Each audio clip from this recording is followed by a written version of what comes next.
চমৎকার করে এই পিঠ সাজাইছে, কিন্তু এই পিঠ খালি, এই পিঠেতে কোনো কিছুই না, সাজগোজ।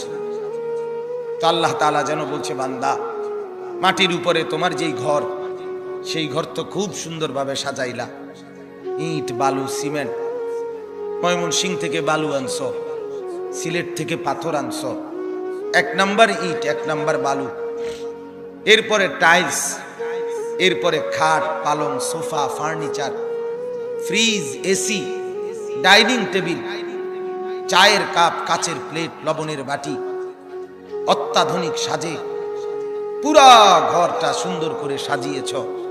বান্দা এই পিঠ তো খুব সাজাইলা, তো তুমি কি জানো মাটির নিচে তোমার আরেকটা ঘর আছে, সেই ঘরের নাম তো কবর।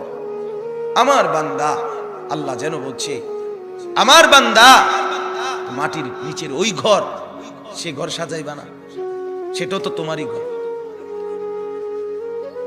কি ভাই, শেষ বেলায় আমার বাপ, আমার ভাই, আমার বন্ধু, রাত অনেক হয়েছে, আমি ইচ্ছে থাকলেও লম্বা করতে পারবো না ভাই, আমারও ফিরে যাইতে হবে, কুমিল্লা ক্যান্টনমেন্ট যাইতে হবে। আমি আজকে গত শুক্রবারে বের হয়েছি, এখনো পথে পথে আছে, বাসায় যাই নাই আজকে 5-6 দিন। তো